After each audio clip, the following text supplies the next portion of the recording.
Hello friends, learning की एक और वीडियो में आपका स्वागत है। फ्रेंड्स, आज के टाइम में अगर बेस्ट इन्वेस्टमेंट के बारे में सोचा जाए तो उसमें इमर्जिंग सेक्टर सबसे पहले आते हैं, यानी कि ऐसे सेक्टर जिनकी ग्रोथ अभी स्टार्ट हुई है और पूरी तरह से इनमें ग्रोथ होना अभी बाकी है, जैसे कि renewable energy, semiconductor, defence industries, data centre, recycling industries और इंफ्रा सेक्टर जैसे कई सेगमेंट में अभी पूरी तरह से ग्रोथ होना बाकी है। और ऐसे इमर्जिंग इंडस्ट्रीज में जब हम बॉटम पर इन्वेस्ट करते हैं और जब ये इंडस्ट्रीज पीक पर जाती है तब हमें मल्टीबैगर रिटर्न्स आसानी से मिलते हैं। और आज के इस वीडियो में हम ऐसे ही इमर्जिंग सेक्टर्स के स्टॉक्स डिस्कस करने वाले हैं जो अभी के टाइम पर बाइंग लेवल पर अवेलेबल हैं और ये अपने ऑल टाइम हाई से मोर देन 20% के करेक्शन पर अवेलेबल हैं। इसलिए वीडियो को बिना स्किप किए पूरा एंड तक जरूर देखिए। एंड फ्रेंड्स, अगर आपने चैनल पर फर्स्ट टाइम विजिट किया है तो प्लीज़ चैनल को सब्सक्राइब जरूर कर लीजिए और साथ ही बेल आइकन हिट कर लीजिए ताकि आगे आने वाले सभी इंपॉर्टेंट वीडियोस की टाइमली नोटिफिकेशन आपको मिलती रहे। तो चलिए मूव करते हैं आज के अपने स्टॉक्स पर। आज के वीडियो की हमारी first company equipment manufacturing industries से रिलेट करती है और एशिया की largest industrial gear solution company है जिसका नाम है एलिकॉन इंजीनियरिंग कंपनी लिमिटेड, जिसने पिछले एक साल में 75% के रिटर्न और पिछले 5 साल में 4561% के बेहतरीन रिटर्न्स बनाकर दिए हैं। ये कंपनी मैन्युफैक्चर एंड सेल करती है power transmission and material handling equipment in India and internationally भी, और साथ ही इंगेज्ड है in steel and non ferrous business में। और ये इंडिया की फर्स्ट ऐसी कंपनी है जिसने इंट्रोड्यूस किया है modular design concept, case hardened and ground gear technology. और इसके प्रोडक्ट पोर्टफोलियो की बात करें तो इनके प्रोडक्ट पोर्टफोलियो में widest range of industrial gear include हैं, जिनमें worm gear box, coupling, planetary gear box जैसे कई प्रोडक्ट शामिल हैं जिसका use cement, sugar, plastic, defence, rubber, mining and power industries में किया जाता है। ऑल्सो ये कंपनी मटेरियल हैंडलिंग इक्विपमेंट में एक पायनियर कंपनी है।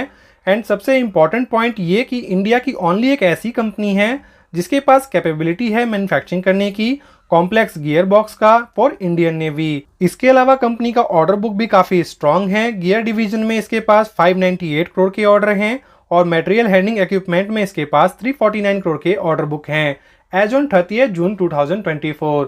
ओवरऑल देखा जाए तो कंपनी का बिजनेस बहुत ही ज्यादा एक्सपेंडिंग है एंड इसका मार्केट कैप 15,608 करोड़ का है और स्टॉक भी बहुत ही बढ़िया 43.9 का है। वहीं इंडस्ट्री पी 47.3 का है और आरओसी और आरओई भी बहुत ही बेहतरीन है। आरओसी 31.3% है, आरओई 24.5% है। कंपनी ने 720 रुपीज का ऑल टाइम हाई लगाया है और अभी के टाइम पे ये 696 के लेवल पर ट्रेड कर रही है। वहीं इसका डेट टू इक्विटी बहुत ही बढ़िया 0.04 का है और प्रमोटर होल्डिंग 59.3% है और एफआईआई की होल्डिंग इसमें 9.10% है एंड डीआईआई के पास 2.55% के स्टेक हैं। वहीं अगर इसके पिछले 3 साल के परफॉर्मेंस को देखें तो इसके सेल्स ग्रोथ 23% के सीएजीआर रेट से, प्रॉफिट ग्रोथ 83% के सीएजीआर रेट से और स्टॉक प्राइस 103% के सीएजीआर रेट से इंक्रीज हुए हैं। वहीं अगर इसके शेयर होल्डिंग पैटर्न की हिस्ट्री देखें तो एफआईआई इसमें कंटिन्यूसली अपना स्टेक इंक्रीज कर रहे हैं और रिसेंट में डीआईआई ने भी अपना स्टेक इंक्रीज किया है। कंपनी अभी बहुत ही अच्छे वैल्यूएशन पर ट्रेड कर रही है और फंडामेंटल इसके बहुत ही शानदार हैं। इन फ्यूचर ये कंपनी बहुत ही कमाल के रिटर्न्स दे सकती है,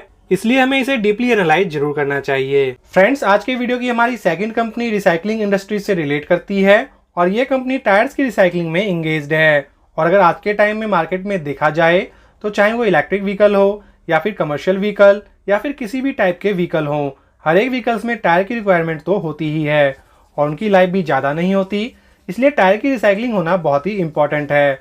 और इन फ्यूचर गाड़ियों की डिमांड बढ़ने ही वाली है जिससे ये प्रॉब्लम भी और बढ़ेगी, इसलिए इस कंपनी में फ्यूचर में भी काफी अच्छी ग्रोथ देखी जा सकती है। और यहाँ पर हम बात कर रहे हैं टीना रबर्स एंड इंफ्रास्ट्रक्चर लिमिटेड की। कंपनी का मार्केट कैप 2,505 करोड़ का है और स्टॉक भी 50.5 का है। वहीं इंडस्ट्री पी 48.4 का है। हालांकि कंपनी थोड़ी सी हायर वैल्यूएशन की साइड ट्रेड कर रही है, लेकिन फिर भी इसका वैल्यूएशन उतना ज्यादा हाई नहीं है और इसके आरओसी 32.6% और आरओई 36% का है। इसका डेट टू इक्विटी 1 से नीचे का है जो कि एक पॉजिटिव पॉइंट है। वहीं प्रमोटर होल्डिंग 72.6% का है। वहीं एफआईआई की होल्डिंग इसमें 0.79% की है और डीआईआई इसमें नेग्लिजिबल है। ये कंपनी वेस्ट टायर का और एंड ऑफ लाइफ टायर्स का रिसाइकलिंग करती है और जिससे कंपनी कुछ वैल्यू एडेड प्रोडक्ट मैन्युफैक्चर करती है, जैसे कि crumb rubber modifier, crumb rubber modifier bitumen, bitumen emulsion, ultra crumb rubber compound and cut wire shot जैसे और भी अनेकों प्रोडक्ट मैन्युफैक्चर करती है, जिनका use making and repairing of roads, tyres and auto part industries में किया जाता है। ये कंपनी इंफ्रा सेगमेंट से 54% तक का रिवेन्यू जनरेट करती है और इस सेगमेंट में 60% तक का मार्केट शेयर एंजॉय करती है और इंडस्ट्रियल सेगमेंट में ये कंपनी 24% तक का मार्केट शेयर अपने पास रखती है। कंपनी का पीएनएल बहुत ही स्ट्रांग है। इसके नेट प्रॉफिट जो मार्च 2020 में नेगेटिव में हुआ करते थे, इसको अब पॉजिटिव करते हुए 50 करोड़ के बना दिए हैं। और सेम चीज हम ईपीएस में भी नोट कर सकते हैं। मार्च 2020 में इसके ईपीएस नेगेटिव में हुआ करते थे, जो कि आज की डेट में 28.97 का हो गया है। वहीं अगर इसके पिछले 3 साल के परफॉर्मेंस को देखें तो इसके सेल्स ग्रोथ 41% के सीएजीआर रेट से, प्रॉफिट ग्रोथ 597% के सीएजीआर रेट से और स्टॉक प्राइस 224% के सीएजीआर रेट से इंक्रीज हुए हैं। स्टॉक ने पिछले 6 महीने में 96% के रिटर्न, पिछले 1 साल में 231% के रिटर्न और पिछले 5 साल में 17,814% के रिटर्न्स बनाकर दिए हैं। कंपनी का 52 वीक हाई जो है वो 2179 का है, जिससे काफी अच्छा करेक्शन दिखाकर ये अभी 29% के डिस्काउंट पर अवेलेबल है। तो यहाँ पर हम फ्रेश एंट्री के बारे में जरूर सोच सकते हैं। आज के इस वीडियो की हमारी थर्ड कंपनी डाटा सेंटर जैसे इंडस्ट्री से रिलेट करती है और आईटी इंफ्रास्ट्रक्चर से रिलेटेड एक्टिविटीज करती है। कंपनी का नाम है डायनाकॉन सिस्टम एंड सॉल्यूशंस लिमिटेड, जिसने पिछले 6 महीने में 28% के रिटर्न, 1 साल में 93% के रिटर्न और 5 साल में 4,976% के बेहतरीन रिटर्न्स बनाकर दिए हैं। कंपनी इंगेज्ड है in the business of system integration, cloud computing, infrastructure design, turnkey system integration and many more. और इसके लिए कंपनी ने मेजर वेंडर्स के साथ टाई अप्स भी किया है, जिसमें IBM, Cisco, HPE, Lenovo, Apple जैसे कई कंपनीज आते हैं। और इसके फ्यूचर ग्रोथ के बारे में बात करें तो कंपनी के पास बहुत ही ज्यादा अपकमिंग प्रोजेक्ट्स हैं, जिनको कंपनी को एग्जीक्यूट करना है। इसमें कंपनी को SBI के लिए IT इंफ्रास्ट्रक्चर सेटअप करना है and also bank of Baroda से इसे 101 करोड़ रुपए का प्रोजेक्ट मिला है और यूनियन बैंक ऑफ इंडिया की तरफ से इसे 116 करोड़ रुपए का प्रोजेक्ट मिला है प्राइवेट क्लाउड सॉल्यूशन सेटअप करने के लिए। इससे हमें अंदाजा मिलता है कंपनी का बिजनेस कितना ग्रोइंग है। कंपनी का मार्केट कैप 1727 करोड़ का है और स्टॉक भी बहुत ही बढ़िया 30 का है और इंडस्ट्री पी 38.5 का है। तो कंपनी अभी काफी अच्छे वैल्यूएशन पर अवेलेबल है। वहीं इसके ROC और ROE बहुत ही बेहतरीन है। ROC 44.2% है, ROE 41.2% है। इसका डेट टू इक्विटी 0.23 का है और प्रमोटर होल्डिंग 61% है। साथ ही इसमें FI एंड DI की भी थोड़ी बहुत होल्डिंग देखने को मिलती है। वहीं कंपनी का फेस वैल्यू 10 का है और इसका ऑल टाइम हाई 1737 रुपए का है और करंट प्राइस इसका 1358 रुपए का है। तो यानी कि अपने ऑल टाइम हाई से काफी निचले लेवल पर ट्रेड कर रही है। कंपनी का पीएनएल काफी कंसिस्टेंट रहा है और इसमें बहुत ही अच्छी ग्रोथ देखने को मिल रही है। इसके नेट प्रॉफिट जो मार्च 2020 में महज 6 करोड़ के हुआ करते थे, वो आज की डेट में 58 करोड़ के हो चुके हैं। यानी कि कंपनी ने बहुत ही शॉर्ट पीरियड ऑफ टाइम में अपने नेट प्रॉफिट को अप्रॉक्स 10 टाइम्स कर दिया है। इसके अलावा कंपनी का बैलेंस शीट भी काफी स्ट्रॉन्ग है। बोरिंग्स इसके ऊपर महज 36 करोड़ के हैं, वहीं रिजर्व जो है 145 करोड़ का है। कंपनी के फंडामेंटल्स एंड फाइनेंशियल्स बहुत ही स्ट्रॉन्ग है, साथ ही इसके बिजनेस में भी बहुत ही अच्छी ग्रोथ है। वहीं अगर इसके क्लाइंट्स पे फोकस किया जाए तो उसमें भी हमें काफी बड़े बड़े नाम्स देखने को मिलते हैं, जिससे इस कंपनी पे हमारा भरोसा और भी ज्यादा बढ़ जाता है। इसलिए इस टाइप की कंपनी को हमें बिल्कुल भी अवॉइड नहीं करना चाहिए, जो इन फ्यूचर हमें काफी अच्छे रिटर्न्स बनाकर दे सकते हैं। आज के इस वीडियो की फोर्थ एंड लास्ट कंपनी बहुत ही ज्यादा इनोवेटिव बिजनेस करती है और सोलार पंप जैसे फ्यूचरिस्टिक इंडस्ट्री से रिलेट करती है और ये company various kind of pumps and Motors की मैन्युफैक्चरिंग करती है और advance water pumping solution offer करती है वेरियस एप्लीकेशन के लिए, जिसमें irrigation, horticulture, domestic water supply, commercial and industrial application जैसे कई इंडस्ट्रीज आते हैं। और यहाँ पर हम बात कर रहे हैं शक्ति पंप्स इंडिया लिमिटेड के बारे में। और इसके फ्यूचर ग्रोथ के बारे में बात करें तो ये कंपनी इलेक्ट्रिक व्हीकल सेगमेंट में भी बिजनेस करती है, जहाँ पर यह कंपनी शक्ति EV मोबिलिटी के थ्रू वेरियस प्रोडक्ट्स ऑफर करती है, like EV motor, charging stations, battery management solutions, electric control panel and other items. बहुत ही ज़्यादा इनोवेटिव बिजनेस मॉडल है इस कंपनी का, जहां पर ये कंपनी सोलार वाटर पंप जैसे इंडस्ट्रीज के साथ ही इलेक्ट्रिक व्हीकल जैसे फ्यूचरिस्टिक इंडस्ट्रीज में भी बिजनेस करती है, जिनकी डिमांड अनलिमिटेड है।